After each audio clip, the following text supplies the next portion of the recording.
So hello guys, स्वागत है हमारे एक और नए वीडियो में। आज हम सोलो लेवलिंग का एपिसोड नंबर 9 कवर करने वाले हैं। अगर आपने इस एनिमे के प्रीवियस एपिसोड नहीं देखे हैं तो उन्हें भी चैनल पे चेकआउट करना ना भूलें। एपिसोड के स्टार्टिंग में हम देखते हैं कि सबके सब डंजन के अंदर गॉब्लिन्स को मार रहे हैं। वो क्रिमिनल्स तो गॉब्लिन्स को इतनी बेरहमी से मार रहे थे कि पता ही नहीं चल रहा था कि मॉन्स्टर कौन है। हम देखते हैं संग और जिन्वू भी गॉब्लिन्स को मारने में उनकी हेल्प कर रहा था। संग जिन्वू को बोलता है कि तुम बहुत ज्यादा स्ट्रांग हो चुके हो। जो ही जिन्वू को बोलती है, अरे हाँ, आज तो तुमको कोई चोट भी नहीं लगी, लगता है आज किसी को मेरी जरूरत नहीं पड़ेगी। वो लोग अब आगे बढ़ने लगते हैं। उन्हें आगे जाके 3 रास्ते मिलते हैं। कैंग बोलता है ये डंजन बहुत ही ज्यादा इजी है, इसीलिए हम लोग अलग हो जाते हैं। जिन्वू अपनी सेंस करने वाली पावर से पता कर लेता है कि बॉस कौन से रास्ते में पड़ेगा, तो वो उसी रास्ते को चूज करता है। अब वो लोग 3 ग्रुप में बढ़ जाते हैं। कैंग सारे प्रिजनर्स को अपने साथ ले जाता है। किम और उसका दोस्त एक साथ चले जाते हैं। बचे जो ही, जिन्वू और संग, वो लोग तीनों एक साथ चले जाते हैं। वही लोग बॉस रूम की तरफ जा रहे थे क्योंकि जिन्वू को पता था कि बॉस रूम किस साइड है। अब हमें किम को दिखाया जाता है जो कि गॉब्लिन्स को मार रहा था। वो बोलता है मुझे जिन्वू और संग से माफी मांगनी होगी, मैं बहुत ही ज्यादा रिग्रेट्स में हूँ उस दिन जो भी हुआ उसके लिए। इधर कैंग क्रिमिनल से पूछता है कि यहाँ गॉब्लिन्स की जगह इंसान होते तो तुम भी उन्हें आसानी से मार देते क्या। क्रिमिनल्स बोलते हैं हाँ, इंसान भी होते तो मार ही देते यार, उन दोनों में क्या ही फर्क है। तभी हमें एक फ्लैशबैक का सीन दिखाया जाता है जहां पर एक आदमी कैंग को पैसे दे रहा था। वो बोलता है तुम उन क्रिमिनल्स को मार दो, उन्होंने मेरी बेटी के साथ बहुत ही गलत किया है। वो लोग कुछ साल जेल में रहेंगे और फिर छूट जाएंगे, पर मेरी बेटी तो अब नहीं रही, तो उन्हें भी जीने का कोई हक नहीं है। कैंग ये बात उन क्रिमिनल्स को बताता है और बोलता है मैं बाहर जाके बोलूंगा कि यहाँ पर बहुत सारे गॉब्लिन्स आ गए थे और उन गॉब्लिन्स ने तुम्हें खत्म कर दिया। वो वहां पर क्रिमिनल्स को मार ही रहा था, पर तभी किम और उसका दोस्त भी वहीं पर आ जाते हैं। उसे लगता है कि बीच वाला रास्ता इस रास्ते से कनेक्ट होता है, इसीलिए वो लोग यहाँ पर आ गए। किम कैंग को बोलता है तुम क्या कर रहे हो। कैंग अब किम की तरफ बढ़ने लगता है और बोलता है मुझे अब सबूत भी मिटाने ही होंगे।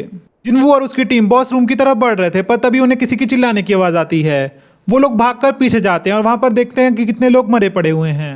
वहां पर उन्हें किम भी घायल अवस्था में मिलता है। जिन्वू जोही को बोलता है कि तुम इसे फटाफट हील करो। किम होश में आ गया था, पर उसे पता था उसका आखिरी टाइम आ गया है। वो जिन्वू और संग से माफी मांगता है और बोलता है ये सब करने से अब कुछ नहीं होने वाला, मेरा आखिरी टाइम आ चुका है। तभी जोही पर पीछे से कोई अटैक कर देता है। ये और कोई नहीं, कैंग ही था, पर जिन्वू बीच में आके जोही को बचा लेता है। कैंग बोलता है मैंने सोचा था पहले हीलर को मारूंगा, पर तुमने तो हीलर को बचा लिया, अब मुझे पहले तुम्हें खत्म करना होगा तभी कुछ बात बनेगी। संग कैंग से पूछता है क्या तुमने ये सब किया है। कैंग बोलता है तो बूढ़े और कोई तुझे यहाँ दिख रहा है क्या जो और कोई करेगा यहाँ पे, मैंने ही किया है ना ये सब। अब जिन्वू कैंग से लड़ने के लिए रेडी था, पर संग उसको रोक देता है। संग जिन्वू को बोलता है तुमसे ना हो पाएगा बेटा, मुझे ही करना होगा जो करना होगा, तुम तो ई रैंक के हंटर हो, तुम तो ऐसे ही हार जाओगे उससे। अब संग किम की तलवार उठाता है और बोलता है मैं तो लड़ने के लिए रेडी हूँ, आ जाओ तुम। वो जूही को बोलता है तुम अपनी हीलिंग पावर से मेरी स्ट्रेंथ को बूस्ट कर दो ताकि मैं आसानी से लड़ पाऊं। अब उनके बीच तगड़ी फाइट चलती है और संग भी उसको अच्छी खासी टक्कर दे रहा था, पर वो तो कैंग ही था भाई, बी रैंक है, सी रैंक वाला क्या ही कर लेगा। पर संग फिर भी अपना दिमाग लगाता है। वो अपनी फायर पावर से उसे जलाने की कोशिश करता है, पर वो नाकाम ही हो जाता है यार। अब कैंग संग को मारने के लिए आगे बढ़ने लगता है, पर तभी अपने हीरो की एंट्री होती है, जिन्वू द मसीहा। सब लोग ये सब देख के शॉक में थे कि जिन्वू ने ऐसा अटैक कैसे रोक लिया।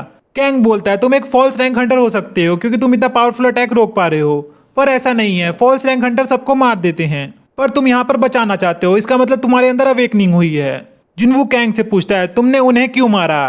कैंग बोलता है अरे वो प्रिजनर्स, वो तो मुझे एक लड़की के बाप ने बोला था उन्हें टपकाने के लिए, इसलिए मैंने उन्हें टपका दिया। पर जिन्वू बोलता है वो लोग नहीं, तुमने किम को क्यों मारा। अब हमें कैंग की सच्चाई पता चलती है कि वो एक बी रैंक हंटर है, पर उसने कभी गिल्ड क्यों नहीं ज्वाइन किया, क्योंकि उसे मॉन्स्टर से ज्यादा इंसानों को मारने में मजा आता है। अब कैंग और जिन्वू के बीच में तगड़ी फाइट होती है। ये सब फाइट देखकर संग बहुत ही ज्यादा शॉक में था। वो दोनों स्पीड और पावर में एक दूसरे को मैच कर रहे थे, पर बैटल एक्सपीरियंस तो कैंग के पास ही ज्यादा था। तभी जिन्वू के सिस्टम में एक नया क्वेस्ट आ जाता है कि उसे कैंग को खत्म करना होगा। अब तो उसके पास एक और रीजन था कैंग को मारने के लिए। वो बहुत ही ज्यादा खुश हो चुका था। वो कैंग पर अटैक करना चालू कर देता है और इस बार वो पहले से ज्यादा तेज हो चुका था। कैंग ये सब देखकर शॉक में था और जो डैगर उसकी आंख के पास लगा था उससे उसकी आंख के पास पैरालिसिस भी हो चुका था। अब उनके बीच तगड़ी फाइट होती है, पर कैंग बोलता है मेरे पास भी कुछ है तुमको दिखाने के लिए, और वो अचानक से गायब हो जाता है। जिन्वू इधर उधर देखने लगता है कि कैंग गया तो गया कहाँ। अब उसे बस कैंग की आवाज सुनाई दे रही थी जो बोल रहा था कि मैं पूरी तरह से गायब हो सकता हूँ, ये मेरी स्किल है। इसी तरह वो जिन्वू के पैर में एक डीप कट भी दे देता है। जो ही जिन्वू की हेल्प करने की कोशिश करती है, पर वो उसको डरा देता है, बोलता है अगली बारी तुम्हारी है, तू वहीं बैठी रह रे। अब हमें जिन्वू को दिखाया जाता है जो रिकवरी यूज करके खुद को रिकवर कर लेता है। ये देखकर कैंग बहुत ही ज्यादा शॉक्ड हो गया था और वो वापस से गायब हो जाता है। पर जिन्वू बहुत ही ज्यादा गुस्से में आ चुका था। वो अपनी मर्डरस इंटेंट वाली स्किल को चालू कर देता है। अब कैंग की फट चुकी थी क्योंकि जिन्वू उसको डिटेक्ट कर पा रहा था। कैंग जिनवू को देखता है जो पूरी तरह से मॉन्स्टर लग रहा था। जिनवू अब अपना डैगर उसके पेट में घुसा देता है। कैंग मरने से पहले जिनवू को बोलता है कि तुम तो बहुत ही ज्यादा अलग हो, तुम्हारे पास तो अलग अलग पावर्स हैं, लेकिन तुम भी मेरी तरह एक मॉन्स्टर ही बन चुके हो। अगर तुम अपने अंदर झांक के देखोगे तो तुम्हारे अंदर बहुत ही ज्यादा डार्कनेस है और वो डार्कनेस तुम्हें ही देखी जा रही है। जूही और संग जिनवू को थैंक यू बोलते हैं उनको बचाने के लिए। जिनवू बोलता है अब मैं अकेले बॉस को मारने जा रहा हूँ। ये सुन के दोनों बहुत शॉक थे, पर दोनों कुछ नहीं बोलते हैं क्योंकि उन्हें पता था कि वो बॉस को अकेले संभाल लेगा। अब डंजन क्लोज हो चुका था और मैनेजर वू भी वहां पर आ जाता है डंजन की रिपोर्ट लेने, क्योंकि उसके सबॉर्डिनेट ने वहां पर इतना ड्रामा किया था। मैनेजर वू जिनवू को देखकर बहुत ही ज्यादा शॉक था। वो देखता है कि जिनवू बहुत ही ज्यादा चेंज हो चुका है। अब वो उनसे पूछता है कि कैंग और डंजन बॉस को किसने मारा। जिनवू सोचता है कि अब तो मेरा काम तमाम और मुझे यो जिनों के साथ भी डील तोड़नी पड़ेगी, अब तो सबको मेरे बारे में पता चल ही जाएगा। और तभी संग हीरो बन जाता है। वो बोलता है मैंने उन दोनों को मारा। मैनेजर वू बोलता है वो तो एक बी रैंक था ना, तुम तो सी रैंक हो, तुमने उसे कैसे मारा। संग बताता है कि मैंने अपने हीलर की हेल्प से उसे खत्म कर दिया।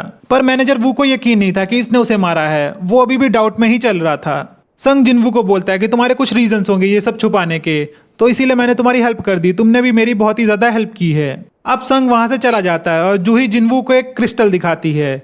ये वही क्रिस्टल था जो जिनवू ने जूही को फर्स्ट एपिसोड में दिया था कि वो दोनों एक साथ डिनर पे जाएंगे। ये एपिसोड यहीं पे खत्म होता है। अब जिनवू कैसे स्ट्रांग बनेगा ये देखेंगे हम अगले एपिसोड में। तब तक के लिए चैनल को सब्सक्राइब और वीडियो को लाइक कर दें। मिलते हैं आपसे एक और नई वीडियो के साथ। Bye bye.